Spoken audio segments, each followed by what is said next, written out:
Hello everyone, welcome to what will be our pre-lecture for class number 14 on the year, and we're going to talk about different kinds of orbitals, hybrid orbitals, molecular orbital theory, and then ionic bonds this class. And so hopefully by the end of the class you should be able to do these things, identify sigma and pi bonds, how they're differentiated from each other, also identify hybrid orbitals, bonding domains, as well as how they're used in hybridization and how that eventually leads to different geometries that we've already been discussing. You should be able to describe why molecular orbital theory is in fact our best bonding theory used to describe covalent bonds, and then in class we're going to talk about ionic bonds and ionic compounds and their characteristics and how they form. Okay. So up until this point in class, we've discussed atomic orbitals and we have discussed bonds, but we have not necessarily discussed how they're related. And so if we think about, for example, say we have the molecule HF, if we did an electron configuration and orbital diagram for H, of course it's just got one s electron, and fluorine has one s2, two s2, 2p5, we would say that this unpaired electron in one of our p orbitals is going to pair up with that other electron from hydrogen, and one of them will have, of course, a flipped spin that's downwards. And then this is a way that we can represent the formation of a bond, right? In any sort of covalent bond, we have a sharing of electrons, and this H and this F atom are now bonded to each other because they are sharing those two electrons in order to form a bond.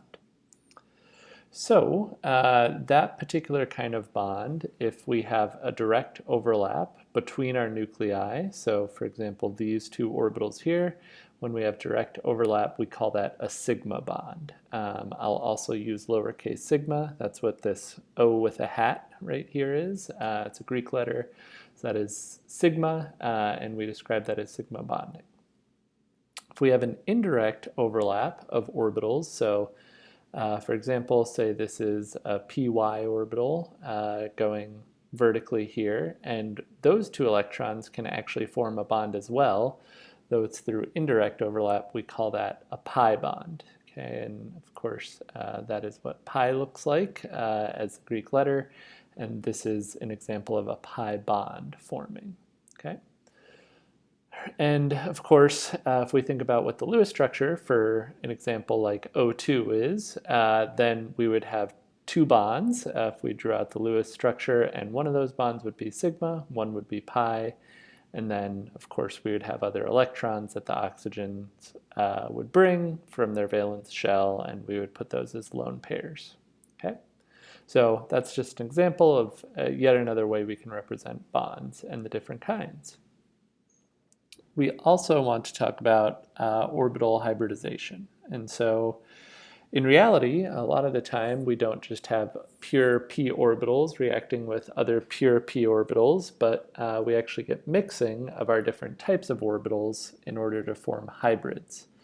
And so an example of this, say we have an s orbital and a p orbital. Those are generally roughly about the same energy. They can actually mix, and when they mix, our rule is as many atomic orbitals as we put in, we have to get the same number of molecular orbitals out. And so if we put in two atomic orbitals, we have to end with two atomic orbitals as well. And so the way this is represented, it's a little difficult to see, but we end up basically at the center, or where we would tie the balloon here, so to speak. Those would be our nucleus, and then each of these lobes would be going each way. And so when we hybridize an s and a p orbital, we should end up with two bonds or two bonding domains that make a linear geometry. Okay? And so nice thing about understanding hybridization is that it actually gives us another way to visualize our geometries that we've been working on for the last week. So if we only have two electron domains, we would say that we hybridize our s and our p orbitals. We end up with a linear geometry, and there are some examples there. If we have 3 electron domains, we're sp2 hybridized, and then we end up with examples that have 120 degrees between our bonding groups. So these are examples. These are all also a trigonal planar geometry, right? Well, I guess mostly trigonal planar. It depends on if you have bonding or non-bonding, and I'll cover that in just a second here. In tetrahedral molecules, we're going to have sp3 hybridization, and then once we get beyond 4 bonds, we're going to have to bring in our d orbitals for hybridization, where we can end up with trigonal bipyramidal with 5 bonds and octahedral with 6, right? So just another way to kind of think about our geometries. Again, as many orbitals as we put in, that is the number of molecular orbitals that we need. That is then also the number of electron domains, which is bonding groups plus non-bonding groups in our structure, okay? So another way we could represent that is, this is the same information just in a little bit different form. Again, these are the orbitals we use to make these representations. This is how we hybridize them, and then these are the different resulting geometries and examples you could get from them, okay? Changing gears just a little bit, I also want to talk about molecular orbital theory, which is the best way that we have to actually represent bonding. So we're really only going to touch on it in general chemistry, but if you take upper division chemistry courses, we'll go a lot more into it. And so this is a better way to explain something like resonance structures that we know with our Lewis structures, and I will tell you with hybridization we can't really fully explain using those theories.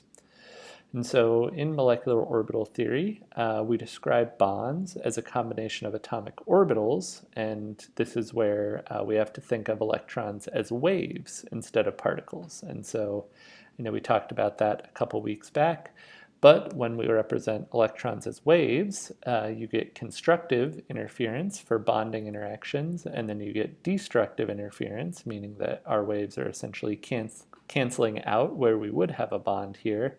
We get what are called anti-bonding interactions. And so we get bonding and anti-bonding.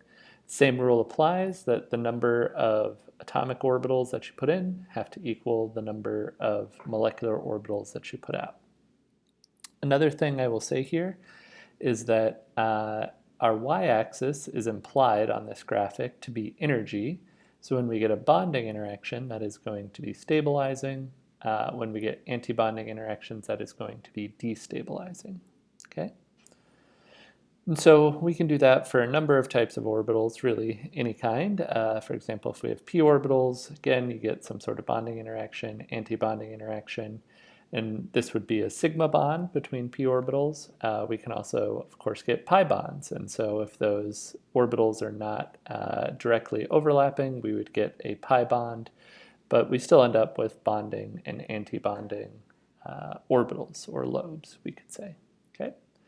And the way we represent this in shorthand is basically our orbital diagrams. And so we could, again, with the implied y-axis of energy here, say that our 2s is slightly lower in energy than our 2p's. And then what happens is we get mixing of s orbitals to make sigma bonds. 2 of our p orbitals will overlap to form a bonding interaction and an anti-bonding interaction. And then our other two p orbitals that don't directly overlap can form pi bonds, okay?